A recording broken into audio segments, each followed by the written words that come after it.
Théodore Deck est né à Guebwiller le 2 janvier 1823. Nous avons fêté il y a 3 ans le bicentenaire de sa naissance. Donc la maison de Théodore Deck, où il est né, qui existe encore, qui abrite aujourd'hui une épicerie solidaire à Guebwiller, dans la rue de la Monnaie, non loin de la maison de presse Richard, si vous connaissez Guebwiller. Et quand il a eu 12-13 ans, il a été scolarisé on a longtemps dit Rougemont-le-Château, mais en fait ce n'est pas Rougemont-le-Château, c'est la chapelle sous Rougemont. La tradition familiale chez les Deck disait qu'un jour la famille était à Zurich et puis ils ont découvert, le petit Théodore a découvert une statue sur une place et il a demandé qui avait fait cette belle statue et on lui a dit c'est un potier.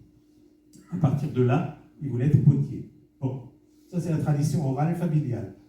Mais je pense surtout qu'il était très impressionné par cette église qui était l'église paroissiale de ses parents, de son secteur, et où il a découvert tout ce qui était sculpture, sachant aussi qu'il y a cette annonciation qui est de la terre.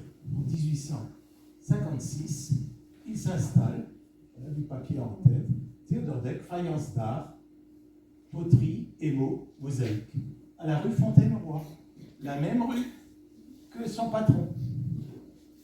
Il s'est défait de son patron, de sa patronne plutôt, Madame Dumas, mais il a pu profiter des fours de Madame Dumas pour cuire ses faïences. Donc voilà, il a réussi à se mettre en indépendant tout en utilisant les infrastructures de sa patronne. Il est parti du principe que tout ce qui est faïence utilitaire, les assiettes, etc., ça n'a pas besoin d'être toujours moche. Ça n'a pas besoin d'être toujours blanc ou gris. Ça peut aussi avoir de la couleur.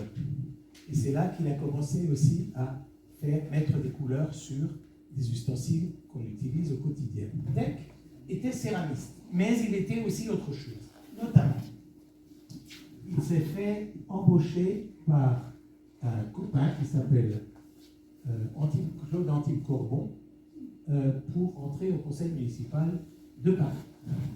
Si bien que Deck s'est retrouvé adjoint au maire du 15e arrondissement en 1870.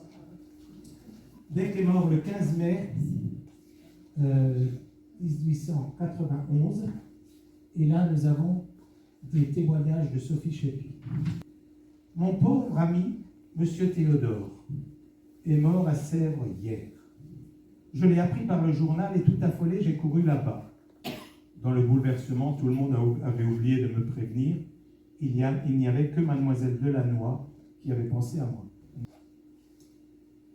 Ils n'ont pas voulu que je le voie parce qu'on avait moulé sa figure et cela l'avait défiguré. Mais j'ai tout de même soulevé le mouchoir qui couvrait encore son visage pour voir une dernière fois sa tête chérie. Il avait sa bouche toute abîmée par le plâtre, qui lui avait écorché les lèvres et le sang lui coulait dans le cou. Mais ses bons yeux étaient restés les mêmes, quoique fermés.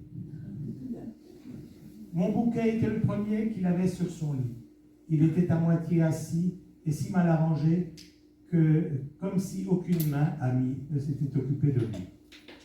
Il paraît qu'il est mort dans les bras de Madame Durvel, et elle a dit qu'il ne s'est pas vu mourir, parce que c'est allé très vite.